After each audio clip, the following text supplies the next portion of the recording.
Halo teman-teman Pathfinder dimanapun kalian berada, kembali lagi ke Minggu Sembahyang Pathfinder di hari kedua dengan judul Saya Akan Pergi dan Saya Akan Percaya Kepada Allah bersama saya Kantaman Tambunan. Adik-adik Pathfinder di rumah pasti punya gadget, punya handphone. Nah, dimana kita tahu setiap tahunnya, bahkan dalam tahun ini saja sebuah perusahaan gadget sudah bisa mengeluarkan 4-5 jenis gadget. Bayangkan, dalam satu tahun, sebuah perusahaan handphone bisa mengeluarkan 4-5 jenis gadget. Smartwatch juga begitu, tablet pun juga begitu, bahkan aplikasi setiap harinya akan bermunculan dengan tujuan untuk membuat kita punya kehidupan yang lebih baik, kehidupan yang lebih menyenangkan, juga kehidupan yang lebih nyaman. Namun, ada masalahnya. Obsesi generasi kita pada saat ini adalah obsesi terhadap kenyamanan. Kita dibesarkan dengan era teknologi, tapi kita terlalu nyaman dengan teknologi tersebut. Mungkin adik-adik di rumah bertanya, kenapa sih Kak, kok bisa teknologi membuat kita menjadi nyaman? Atau apa yang salah dengan zona kenyamanan itu? Nah, untuk mengerti hal ini, kita harus tarik ulur kembali ke kisah Bapak Abraham di Kejadian 12. Pada saat itu, Bapak Abraham tinggal di tanah Ur yang dimana tanah yang subur, kota yang pusat peradaban, dan dia tinggal bersama dengan keluarga besarnya. Tapi Tuhan memanggil Abraham keluar dari kota Ur untuk pergi ke tempat yang dijanjikan Tuhan. Namun Abraham tidak tahu bagaimana kondisi kota itu, apakah sama seperti Ur, kota yang maju, atau bahkan lebih buruk. Abraham tetap menuruti Allah, keluar dari kota Ur, pergi ke tempat yang Allah janjikan bersama dengan keluarganya, bahkan bujang-bujangnya dan pembantu-pembantunya. Pemanggilan Abraham ini keluar dari tanah Ur, itu juga terikat dengan kejadian sebelumnya, di Babel lebih tepatnya.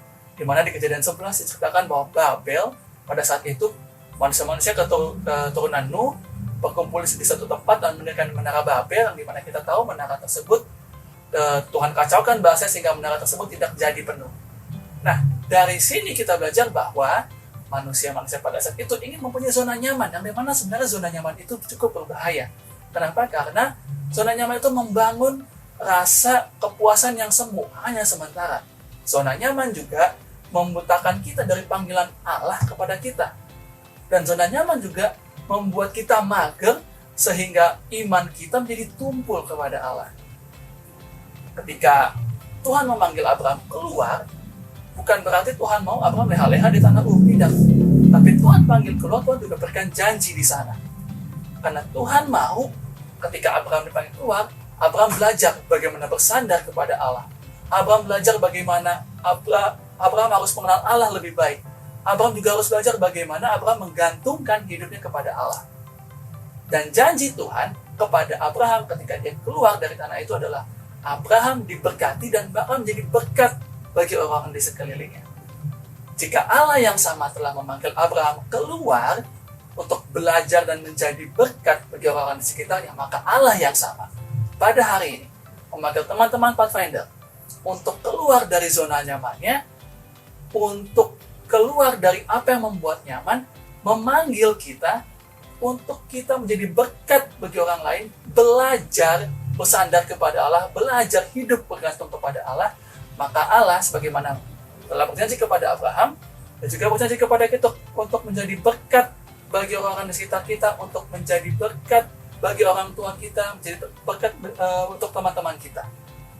Kesimpulan kita pada hari kedua ini adalah Allah yang telah memanggil Abraham juga adalah Allah yang sama memanggil kita untuk lebih bergantung kepada Tuhan dan menjadi berkat bagi orang lain. Yang kedua adalah zona nyaman mungkin menyenangkan, tapi itu berbahaya. Karena kalau kita tetap berada di zona nyaman, bagaimana bisa berkat yang sudah Tuhan berikan kepada kita bisa kita pancarkan kepada orang lain kalau kita tetap berada di zona nyaman kita. Semoga dari pelajaran dari kedua ini, terang Tuhan menyinari hati dan pikiran kita sehingga kita dipersiapkan untuk lebih baik dan dipersiapkan untuk pelajaran pada sesi besok hari. Terima kasih dan Tuhan memberkati.